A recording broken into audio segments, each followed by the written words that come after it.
Presumed, Mr. Wamil, you shall continue with your testimony under the same oath.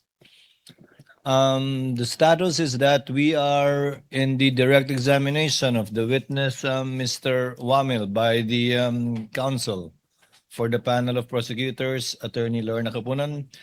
Ma'am, you may proceed and continue if you are ready, when you are ready, rather.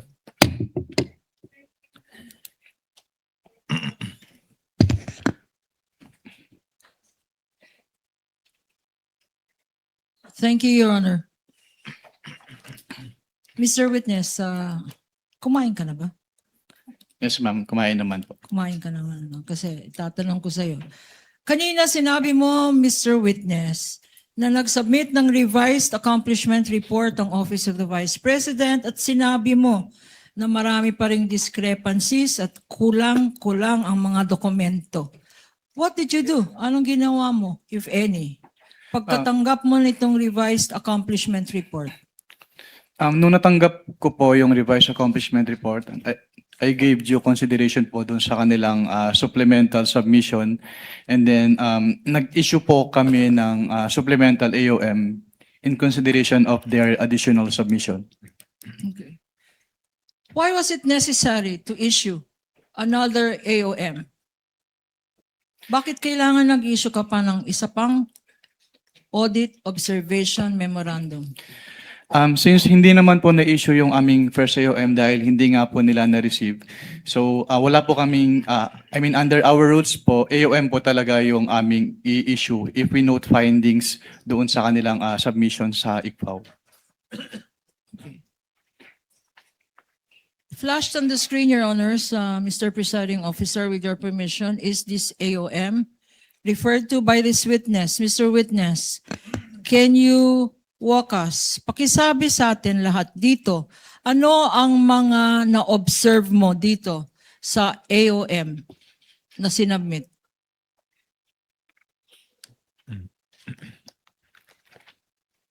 Witness may refer to the document and may be assisted by assisting counsels for both parties.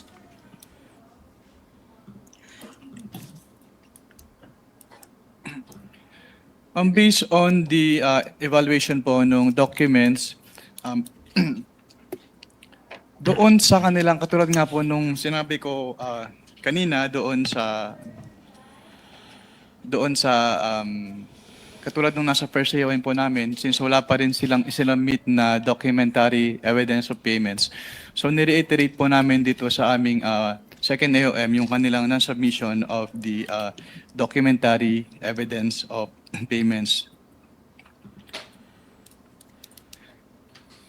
Tapos katulad din po nung sinabi ko kanina, since doon sa kanilang revised accomplishment report ay merong items for the provision of medical and food aid for 40 million pesos at payment of incentives or traveling expenses relative to the confidential operations of the OBP na 10 million pesos na hindi allowable expenses based on the item 4.8 of the Joint Circular 2015-01.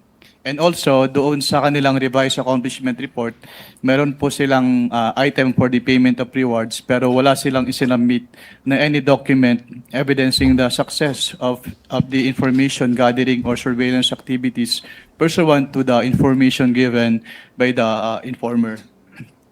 And also, nakasama din po sa aming findings yung kanilang hindi sinabmit na special budget request at hindi rin po nila isinabmit yung proof of submission nila nung kanilang revised accomplishment report. Sagad na yung volume, talking lips. The Senate President and the Speaker of the House. And lastly po, dun sa disbursement voucher kasi, ang nag-approve po nun ay si Assistant Secretary Limuel G.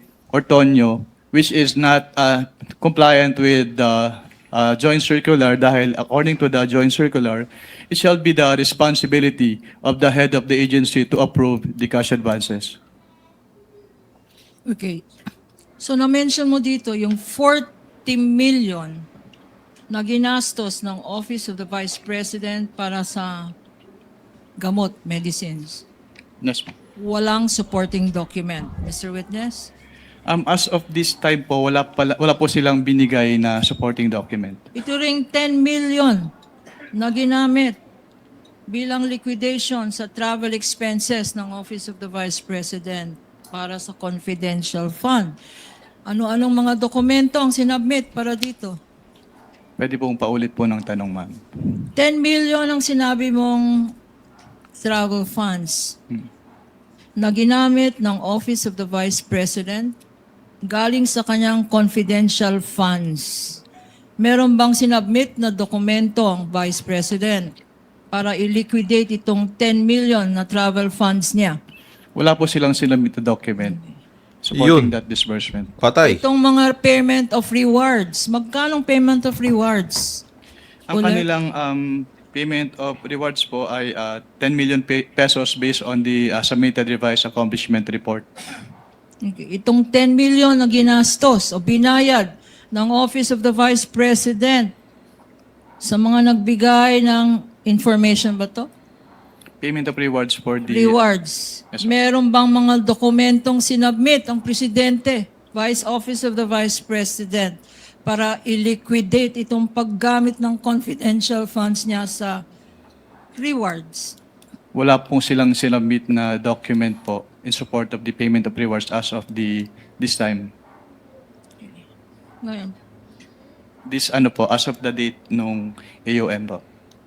After issuing, sabi mo may audit observation memorandum na previously marked for reference as Exhibit P-1-12-B na common exhibit with the respondent.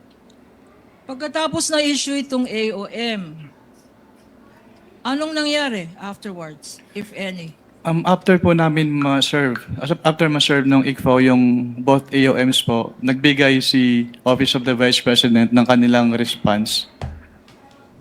And if I show you a copy of this response of the Office of the Vice President, will you be able to identify the same? Yes, ma'am. Your Honor, please again, this is a stipulated document. This is, Assisting counsel of both parties may approach the witness to guide him as to the document being identified. this is Exhibit P-1-12-C for the petitioner.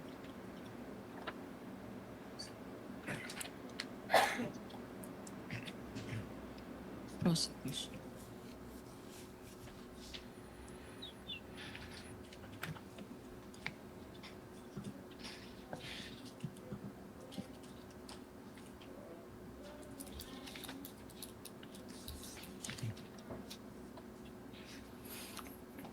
Ito bang response ng Office of the Vice President? Ina-evaluate mo din? Yes, ma'am. At anong findings mo, if any? Actually po, before ko na-evaluate itong response na ito, nag-submit pa sila ng additional response sa amin. At sabay po namin in-evaluate yung kanilang both responses. So, dalawang response. Yes, ma'am. At ano ang findings mo sa dalawang response na to? Sa response po kasi nila, they attached the documentary evidence of payments. So nagkaroon po kami ng finding about the various payment of rewards made based on the submitted documentary evidence of payments na naka-attach dun sa response nila in the form of acknowledgement receipts.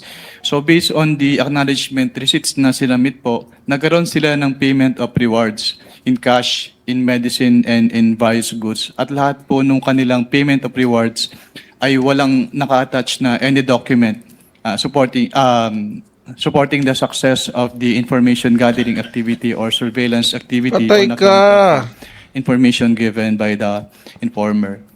And also po, nagkaroon din sila ng various purchases based on the documentary evidence of payments. Meron po silang yung kanilang binili na medicines and various goods which were given as rewards. Yung kanilang binili na supplies, yung binili nila na tables and chairs and desktop printers and computers. Pero yung supporting document lang po nun ay acknowledgement receipt instead of OR. official receipts or sales invoices. Mali. Mali nga.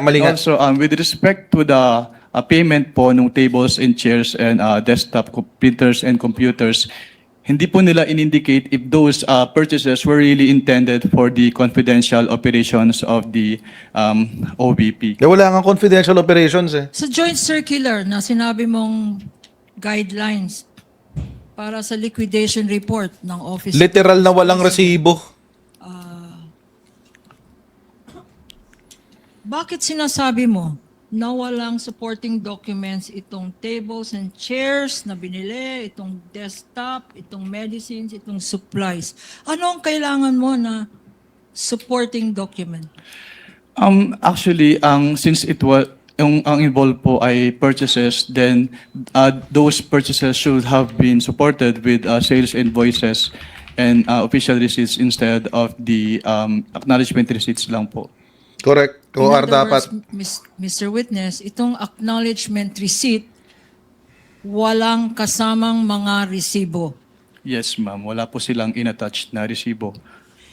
Hindi ba confidential yan kung saan drugstore ka bumili ng medicine? Hindi naman po siguro confidential pag kung ang pagbibilhan mo ay mga drugstore. Kasi ang confidential po mismo ay yung paggagamitan, hindi yung pagbibilhan. Magkaibang bagay po kasi yun. Yung mga grocery na binilhan ng mga sari-saring groceries at supplies, hindi ba confidential dapat ang mga pangalan ng grocery na yan? Hindi naman po kailangan maging confidential yung pangalan ng mga groceries. It's katulad nga po ng sinabi ko, ang confidential ay yung paggagamitan, hindi yung Yung operation ng confidential. Po kasi yun. Yung hardware stores na pinagbilhan ng mga tables and chairs tsaka desktop, hindi ba confidential yung mga pangalan ng mga hardware stores na yan? Hindi rin po necessarily na confidential yung pangalan ng hardwares. Dahil yun nga po, hindi naman confidential yung pinagbilan, kundi yung paggagamitan ng kanilang pondo. Your Honor. Yan, objection na. With the permission of counsel for the prosecutors. Yes, what is the pleasure of Your the Honor, counsel? may for this we one? move to strike out the responses of the witness to those questions as he's not competent and qualified to answer, especially since Ayan na. he is not pointing to any provision of the JC as to his opinion on whether confidential o hindi ang mga pangalan ng mga drugstores, ang mga pangalan ng mga sari-sari stores. Your Honor. Sige, Attorney Lorna, sagutin mo yan. Competence, Your Honor, as an auditor. If I may respond. Unless, Your Honor, he can point to a specific provision in the joint circular. Your Honor, Counsel please. for the panel for prosecutors, Attorney Capulan may respond. Before the Your chair Honor, makes a ruling. please, Your Honor. First of all, they're asked and answered. Counsel should have timely objected when being asked. 3 times he was asked. Secondly, Your Honor, I don't think it is accurate to say that this has no basis because earlier, pinaghirapan po namin pakita yung mga particular provisions ng Joint Circular 2015 para i-point out ano-ano ang mga pwedeng gamitan ng confidential funds at ano-ano ang pwedeng paggamit or bawal na paggamit ng confidential funds. And this witness, Your Honor, based on the circular, did say that whatever activity that is must be related to the physical and financial plans submitted by the Office of the Vice President and or the DepEd. For instance, tables and chairs, what particular surveillance activity or operation or terrorist surveillance are tables and chairs and desktops and medicines and supplies related to? The payment of rewards, Your Honor. Again, this witness cited the particular provision of the joint circular that says the payment of reward should not stop there. It should point, Your Honor, according to To the a joint specific circular, activity. it should point to particular documents that would show or point to that activity by which the rewards were deserved, Your Honor. So Chair it's will make very a clear ruling. in the circular, Your Honor. Chair will make a ruling. Asked and answered is correctly pointed out by counsel for the panel of prosecutors. Aside from that, the witness is competent to testify as to how he How he interpreted the evaluated use. the submissions and the response letters given by the Office of the Vice President in relation to the AOMC issued that were all based on JMC number 15-01. Your Honor, yes, I will Counsel not for- be asking for reconsideration, and I will submit to the ruling of the court. I just want to make it of record that when we say asked and answered, Your Honors, I gave leeway to the opposing counsel to ask the question, basically because I did not think the question was objectionable, but it is the answer that I'm asking to be stricken out based on the competence of the witness, because there is no provision under the JC that says ano yung sari-sari store ay hindi confidential. But again, Your Honor, I just wanted to put that on the record, but I will abide by the ruling of the Honorable Presiding Duly Officer, noted, Your Honor. counsel for the respondent, and you may note a continuing objection should the counsel for the panel of prosecutors continue with this Thank you, line Your of Honor. questioning. Attorney Thank you, Kapunan, Your you may Honor. proceed. Thank you, Your Honor. At this juncture, Your Honor, may we manifest for the record that in accordance with our request for stipulation, we had presented for stipulation to counsel for the respondent 845 acknowledgement receipts, Your Honor, that would show recipients of the various amounts mentioned in relation to disbursement of confidential funds, their names, what they were spent for, and the dates of receipts, Your Honor. Sadly, counsel for the respondent has refused, despite this being common exhibits for the prosecution and defense, Your Honor, counsel has refused to stipulate. May I repeat that now? We are not stipulating as to the contents, which will be properly identified in part, because we will not present all 845, Your Honor, documents. But may we know from counsel if What he does will counsel for respondent say? attest to its existence, and that these were documents they themselves, Your Honor, submitted to the COA ICFAO by way of their liquidation. These are their very own documents by way of liquidation. Wala na. Stop na kayo confidential from funds, denying that. which were allotted and spent by the Office of the Vice President and the DepEd. Eto na yung chess master. Office of the Vice President, Your Honor. These Attorney po? very same documents are what they submitted to the COA ICFAO, Your Honor. Attorney po? Your Honor, I beg the indulgence of the Honorable Court as well as the distinguished opposing counsel, but we really cannot stipulate on these matters precisely because the insinuation that this was the very documents that the OVP and DepEd submitted to COA is very much in question, Your Honors, because we can easily raise the issue on chain of custody. I'm not saying we will, but that is always on the table. And precisely, Your Honors, although they are labeled as common exhibits, we marked them separately, Your Honor. We did not have markings on the same documents, Your Honor. And that is our position. But again, I beg the indulgence and the patience, Your Honor, of the distinguished opposing counsel and the Honorable Court.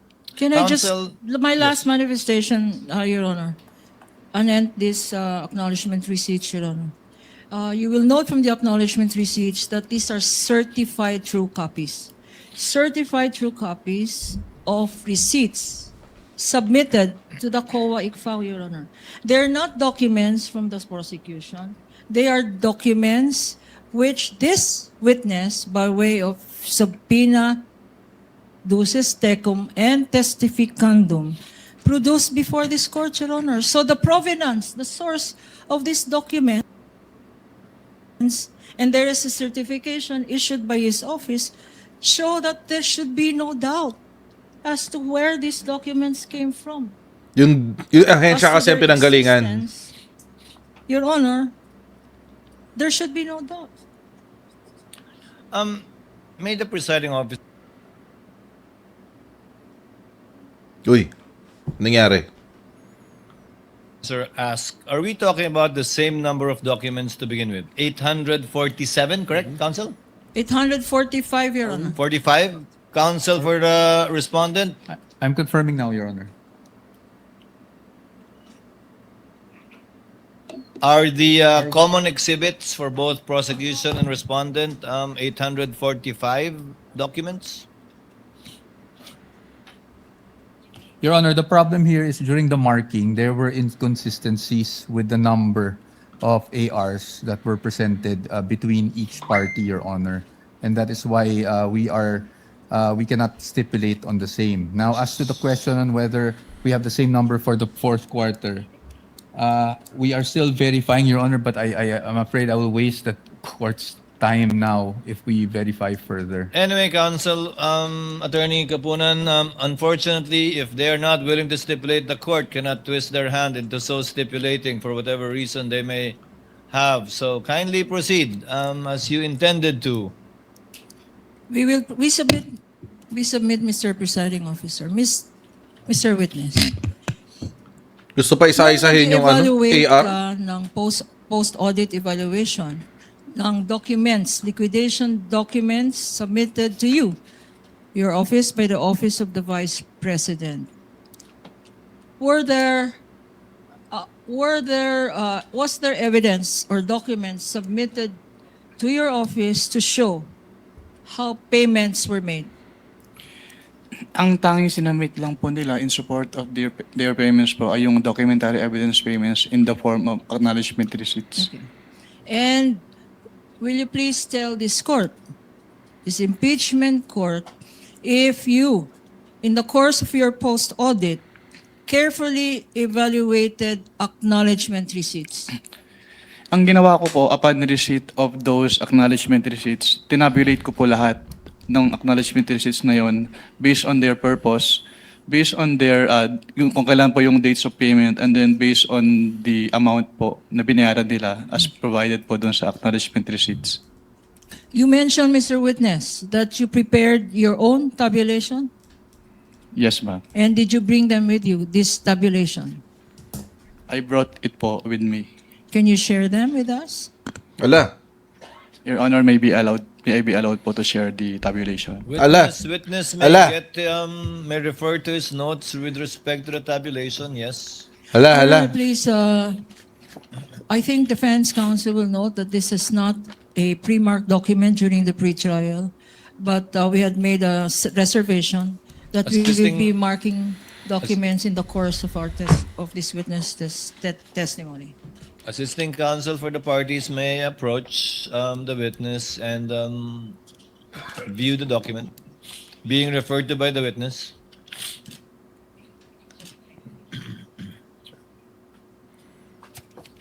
Palakas na lang ng volume sa ano nyo. Kasi sa akin sagad na eh. Wala, mahina talaga yung sa Senate. Mahina yung volume nila.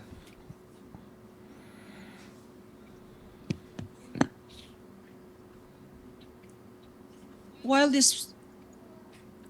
counsel for the respondents are perusing the document, Your Honor, may we have this marked as Exhibit P-I-29? Later on, you may do so. The clerk of court is so instructed to make the corresponding marking after, in due course, rather. Witness may answer the question. Can you repeat the question po? Okay, Mr. Witness, you said earlier in answer to my question that you received acknowledgement receipts and that you made a tabulation. Kung ano-ano itong mga acknowledgement receipts. Yes, ma'am. Okay. We don't have a copy now and we reserve the right to provide counsel for the respondent a copy, but can you share with us your findings based on your notes or your tabulation? Based on my tabulation po, napansin ko na some of the payments were dated December 2023, which is beyond the scope po nung covered ng kanilang cash advances. And yun nga po, katulad nung nasabi ko kanina, may mga payment of rewards po sila, either in cash, in medicines, and in various goods. Pero wala na po silang sinamit na any document na support or evidence, document evidencing the success of the information gathering activity on account of the information given by the informer. And also, How did you prepare your tabulation? noong time po na binigay sa akin yung acknowledgement receipts, doon ko po tinabulate yung payments based doon nga po sa purpose po ng payment, doon sa date po ng payment and the amount po na binayaran doon sa recipients. Will your tabulation show, and can you share with us if it does, ano ang sinabi mong mga purposes na naka-indicate? Yes po, nakalagay po sa tabulation ko yung purpose. Can you read from your notes, please? On page 1. Your Honor, just to manifest for the record while Counsel he's correspondent. perusing his notes that when I inspected the document, it seems to be a privately encoded document, a printout without any signature of who prepared it. Do you Just a confirm? manifestation. Si Your witness Honor. ka ang Do you nag-prepare. confirm, Mr. Witness? Yes po, Your Honor. Since it is a personal notes po, so hindi ko na po pinirmahan yung Duly tabulation. noted.